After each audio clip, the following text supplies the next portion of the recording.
कहानी की शुरुआत होती है 10/5/1954 से, जब पापा इस दुनिया में आए।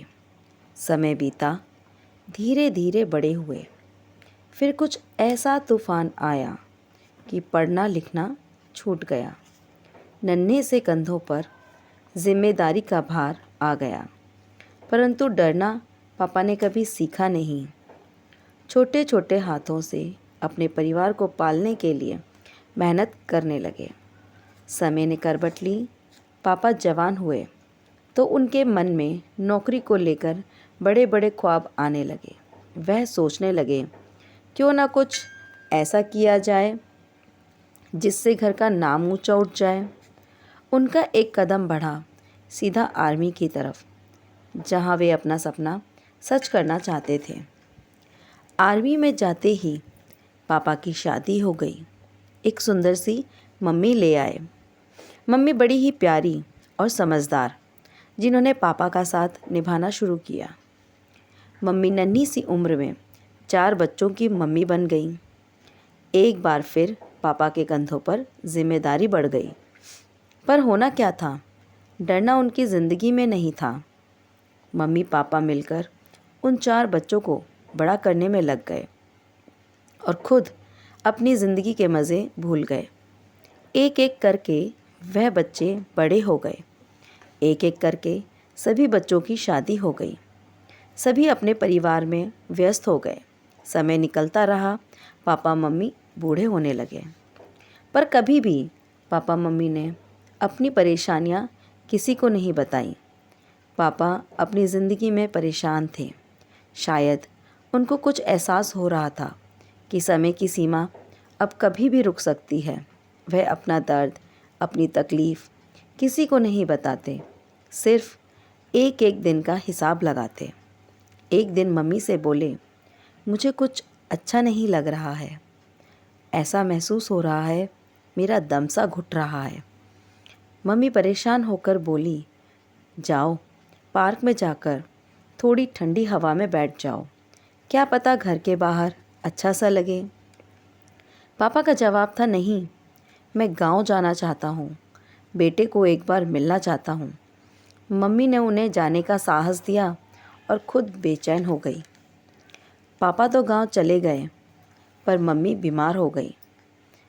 पर इस बात का एहसास नहीं था कि उधर पापा अपनी ज़िंदगी की सांसें गिन रहे हैं। एक दिन अपने एक मित्र से बोले, सुन भाई, मेरी तो भगवान के यहाँ की पर्ची लिख गई है, ना जाने कब बुलावा आ जाए। 3 से 4 दिन बीते, पापा सर्वोदय हॉस्पिटल पहुँच गए। खबर मम्मी के पास पहुँची। वह भागी भागी पापा से मिली और बोली, तुम चिंता मत करो, सब ठीक हो जाएगा। पापा के चेहरे पर एक चमक थी। ना जाने वो चमक कहाँ से आई और सारी बीमारियाँ दूर हो गई।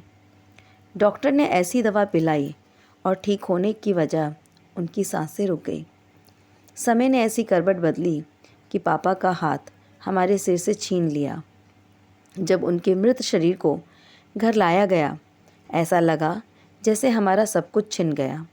पापा के क्रियाक्रम की तैयारियां शुरू हुई। पापा को नहलाया गया और उनको सफ़ेद वस्त्र पहनाए गए। उन कपड़ों में पापा के चेहरे पर एक ऐसी चमक और रोशनी थी, मानो नारायण जी स्वयं अपनी पालकी लेकर आए हैं पापा को लेने के लिए। पापा जी की अर्थी को पूरे संस्कार के साथ तिरंगे झंडे में ले जाया गया और उन पर 50 मालाएं चढ़ाई गई। इस तरह पापा को दुनिया से विदाई मिली। पापा की ज़िंदगी का सफ़र यहीं ख़त्म हुआ। समय बीतता गया और 1 महीना निकल गया। महसूस ही नहीं होता कि आपका साथ छूट गया। मानो लगता है कि आप हमारे साथ ही हैं। आपके होने का एहसास सदा बना रहता है। जीवन में आपकी कमी को पूरा करने के लिए माँ हमारे पास है, पर पापा, आपको छूने का और आपसे प्यार करने का बहुत मन करता है। आपकी प्यारी बेटी सविता। कहानी की शुरुआत होती है 10/5/1954 से, जब पापा इस दुनिया में आए। समय बीता, धीरे धीरे बड़े हुए। फिर कुछ ऐसा तूफान आया कि पढ़ना लिखना छूट गया। नन्हे से कंधों पर जिम्मेदारी का भार आ गया, परंतु डरना पापा ने कभी सीखा नहीं। छोटे छोटे हाथों से अपने परिवार को पालने के लिए मेहनत करने लगे। समय ने करवट ली। पापा जवान हुए तो उनके मन में नौकरी को लेकर बड़े बड़े ख्वाब आने लगे। वह सोचने लगे, क्यों ना कुछ ऐसा किया जाए जिससे घर का नाम ऊंचा उठ जाए। उनका एक कदम बढ़ा सीधा आर्मी की तरफ, जहां वे अपना सपना सच करना चाहते थे। आर्मी में जाते ही पापा की शादी हो गई। एक सुंदर सी मम्मी ले आए।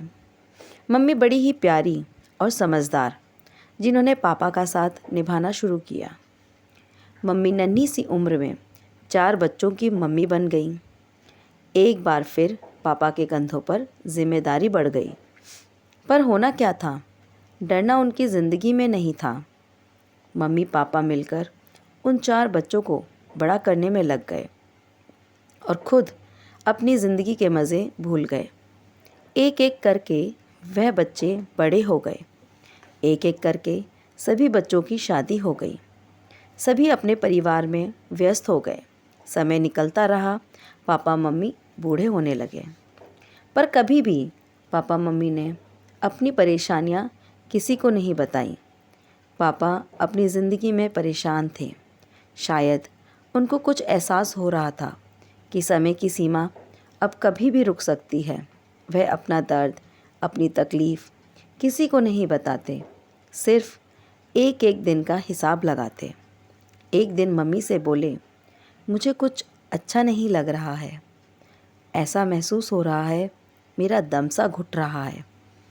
मम्मी परेशान होकर बोली, जाओ पार्क में जाकर थोड़ी ठंडी हवा में बैठ जाओ, क्या पता घर के बाहर अच्छा सा लगे। पापा का जवाब था, नहीं, मैं गांव जाना चाहता हूँ, बेटे को एक बार मिलना चाहता हूँ। मम्मी ने उन्हें जाने का साहस दिया और खुद बेचैन हो गई। पापा तो गांव चले गए, पर मम्मी बीमार हो गई। पर इस बात का एहसास नहीं था कि उधर पापा अपनी ज़िंदगी की सांसें गिन रहे हैं। एक दिन अपने एक मित्र से बोले, सुन भाई, मेरी तो भगवान के यहाँ की पर्ची लिख गई है, ना जाने कब बुलावा आ जाए। 3 से 4 दिन बीते, पापा सर्वोदय हॉस्पिटल पहुँच गए। खबर मम्मी के पास पहुँची। वह भागी भागी पापा से मिली और बोली, तुम चिंता मत करो, सब ठीक हो जाएगा। पापा के चेहरे पर एक चमक थी। ना जाने वो चमक कहाँ से आई और सारी बीमारियां दूर हो गई।